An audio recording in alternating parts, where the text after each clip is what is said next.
Shalom, shalom, bien-aimés dans le Seigneur, j'espère que vous allez bien. Voilà. Moi, je vais bien par la grâce de Dieu. Aujourd'hui, je voulais qu'on parle un peu de la réconciliation. Oui, la réconciliation. La Bible nous dit que à cause du péché d'Adam, Dieu s'est séparé. Il y a eu une séparation entre Dieu et les hommes. Voilà, par le péché, Dieu qui est un Dieu saint n'a pas voulu rester en parfaite intimité comme il avait prévu avec les hommes. Parce qu'il s'est rendu compte que l'homme était rebelle. Donc, à cause d'Adam, nous avons été chassés de la présence de Dieu, nous avons été séparés de Dieu. Donc, par la mort et la résurrection de Jésus, la Bible nous enseigne que nous sommes réconciliés avec Dieu. Mais la réconciliation avec Dieu, elle est primordiale. Mais ce n'est pas seulement le ministère de Jésus-Christ, le ministère de la réconciliation de Christ. Son œuvre ne se limite pas seulement à Dieu. Elle s'applique aussi à nous les hommes, entre nous, dans nos relations les uns avec les autres. C'est-à-dire qu'en acceptant Jésus-Christ, nous avons été d'office réconciliés avec Dieu. Mais que cette réconciliation-là ne soit pas limitée dans notre esprit, mais qu'elle s'étende aussi à nos prochains, aux gens qui sont autour de nous, avec qui peut-être que nous sommes en conflit. Voilà. Si vous êtes en conflit avec une personne, ou avec des personnes, que vous avez accepté le Seigneur Jésus, je vous invite à reconsidérer l'œuvre de la croix. Je vous invite à reconsidérer le sacrifice de Jésus à la croix. Je vous invite à reconsidérer le ministère de Jésus, qui est un ministère d'amour et un ministère de pardon, un ministère de réconciliation. Donc par amour pour Christ, et étant donné que nous l'avons accepté comme notre Seigneur et notre Sauveur, automatiquement, nous héritons de ce ministère d'amour, de pardon et de réconciliation. Et si nous héritons de ce ministère, nous devons exercer ce ministère. Ce n'est pas toujours facile, mais on a un privilège d'avoir le Saint-Esprit qui peut nous aider à faire toutes choses. Et avec la volonté, on peut y arriver. Avec la grâce de Dieu, on peut y arriver. Mais il faut qu'on s'aime les uns les autres. Accepter le Christ et être sauvé, c'est un bon point. C'est vrai que c'est un but. C'est le but. Il faut être sauvé. Mais étant sur cette terre, nous devons aussi manifester l'amour de Dieu. Nous devons nous aimer. On ne va pas aller s'aimer dans la Nouvelle Jérusalem. On doit commencer à s'aimer ici. C'est ici que ça se passe. Il faut qu'on s'aime. On doit aimer Dieu. Mais quelle est la preuve qu'on aime Dieu si on n'est pas capable d'aimer, de pardonner et si on n'a pas la force de se réconcilier avec quelqu'un avec qui on était en conflit. Donc aimer Dieu, c'est aussi ça. C'est vrai, c'est faire son œuvre, c'est obéir à sa parole, mais dans sa parole, il est aussi demandé d'aimer son prochain. Donc que chacun de nous fasse des efforts supplémentaires pour aimer son prochain. La Bible dit, aime ton prochain comme toi-même. Si tu aimes ton prochain comme toi-même, Jésus est tellement intelligent parce qu'il pouvait juste s'arrêter à aime ton prochain.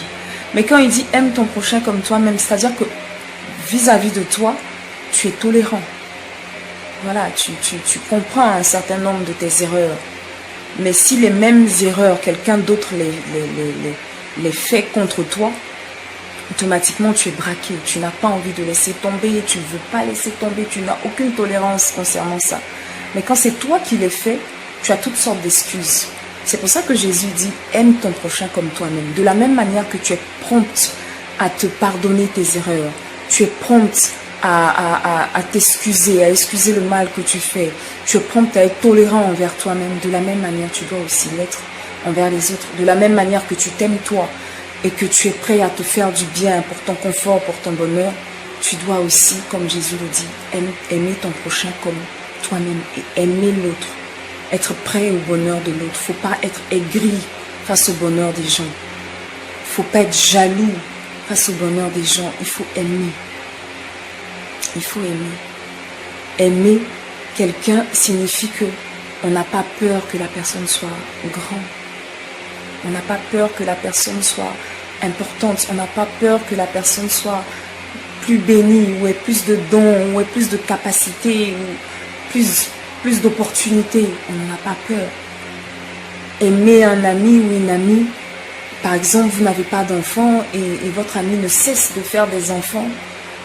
Si vous l'aimez, vous devez avoir cette force-là de ne pas vous aigrir, de ne pas être aigri de ne pas être jaloux en vous disant mais c'est toujours elle qui fait des enfants, mais et pourquoi pas moi? C'est justement la raison pour laquelle vous n'avez pas d'enfants. Tant que vous avez cette attitude-là, vous n'aurez pas d'enfants. Il faut bénir Dieu pour ce qui se passe dans la vie des autres. Il faut aimer les autres.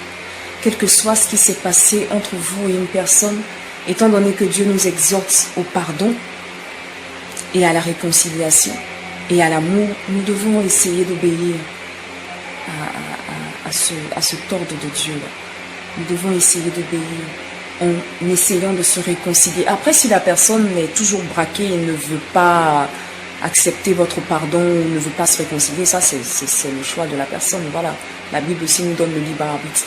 Mais vous, il faut que vous fassiez votre part pour qu'au moins Dieu se dise ma fille ou mon fils a fait sa part. C'est l'autre qui n'a pas voulu obéir à ma voix en se soumettant à la réconciliation, à l'amour et au pardon. Donc faites votre part. Aimez Dieu, mais aimez aussi les hommes. Aimez les hommes autour de vous. Aimez les gens. Pardonnez aux gens. C'est pas toujours évident, mais le Saint-Esprit peut nous aider à le faire. Pardonnez aux gens. Manifestez beaucoup plus d'amour aux gens. Beaucoup plus d'amour. Essayez de vous réconcilier, même si c'est votre père ou votre mère ou votre soeur ou une amie ou un oncle ou je ne sais quoi ou un collègue. Peu importe la personne avec qui vous êtes en conflit, même si vous avez raison, parce que le plus souvent vous avez raison, même si vous avez raison, ayez la force, ayez l'humilité d'aller vers la personne, pour dire il y a telle situation qui s'est passée, mais moi je suis chrétien. Et voici ce que ma Bible me dit. Voici le ministère de Christ, c'est le ministère de la réconciliation. Et parce que je suis de Christ, je veux aussi pardonner. Je veux aussi me réconcilier avec les gens autour de moi. Je veux manifester véritablement l'amour de Dieu. Donc, que j'ai raison ou pas, moi je décide de laisser tomber et je veux me réconcilier avec toi. Voilà, vous faites votre part. Si la personne le veut, elle accepte. Si elle ne veut pas. Mais ne vous sentez pas mal non plus quand la personne n'aura pas forcément agi selon vos attentes. Non, le plus important c'est que vous ayez fait ce que Dieu vous demande de faire. Voilà, c'est ça qui est important. La réaction n'est pas importante. La réaction de la personne en face, c'est pas ce qui importe. C'est l'acte que vous vous posez qui est en total accord avec la parole de Dieu. C'est ce qui est important. Amen. Donc que Dieu vous bénisse et que Dieu nous aide à marcher dans son amour, que Dieu nous aide à nous pardonner, que Dieu nous aide à nous réconcilier. Nous avons été réconciliés avec lui parce que nous sommes devenus chrétiens. Il faut aussi que nous nous réconcilions avec les gens autour de nous, les uns les autres, que ce soit en famille, au bureau, à l'église. Il faut se réconcilier. Même souvent, même avec des gens que vous ne connaissez pas. C'est-à-dire que vous n'êtes pas forcément intime, ou bien vous ne vous parlez pas forcément, mais vous n'aimez pas l'attitude de la personne.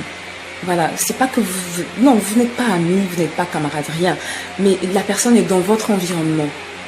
La personne peut être dans votre environnement et vous n'aimez pas son attitude. Et à cause de cette attitude-là, vous n'avez jamais fait d'histoire, mais intérieurement, vous êtes en conflit avec la personnalité de cette personne. Vous êtes en conflit avec cette personne, en fait. Il faut avoir la force de pardonner.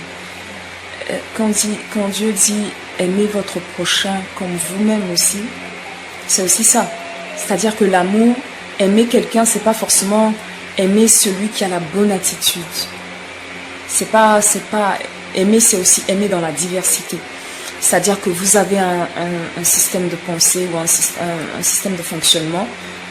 Vous n'aimez pas un certain nombre de comportements, d'attitudes, de manières de parler et tout ça. Et il y a quelqu'un dans votre environnement qui se comporte tel que vous n'aimez pas, justement. Et donc, pour cette attitude-là, vous avez du mal à aimer, vous avez du mal à l'aimer, vous avez du mal à lui manifester de l'amour, parce que ça vous dérange, son attitude. La Bible nous demande d'aimer. Ceux qu'on est censé aimer ne sont pas forcément les modèles. La Bible n'a pas précisé, mais la Bible a généralisé le contexte de l'amour. On est censé aimer tout le monde.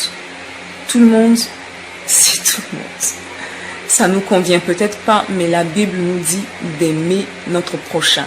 Le prochain, ce n'est pas forcément celui qui est près de nous et qui est bien. Le prochain, c'est celui aussi qui peut être près de nous et qui est pas bien. Ou qui peut même ne pas être près de nous, mais qu'on voit, voilà, mais qui n'a pas forcément la bonne attitude, ou qui a la bonne attitude, peu importe, on nous appelle à l'amour. Donc aimons-nous les uns les autres. Aimons-nous les uns les autres. Quand nous, en tant qu'enfants de Dieu, nous allons commencer à nous aimer, le monde aussi va copier cet amour-là, parce que nous sommes la lumière. Mais si nous avons du mal à aimer, ça sera un peu difficile. Ça sera un peu difficile. Donc que Dieu nous aide à nous aimer les uns les autres. Que Dieu nous aide à véritablement exercer ce ministère d'amour, de pardon et de réconciliation qui nous a été donné au travers du Christ, qui est notre Seigneur. Amen. Que le Seigneur Jésus-Christ nous aide par son esprit et demeurez bénis. Amen. Que Dieu vous garde et à la semaine prochaine.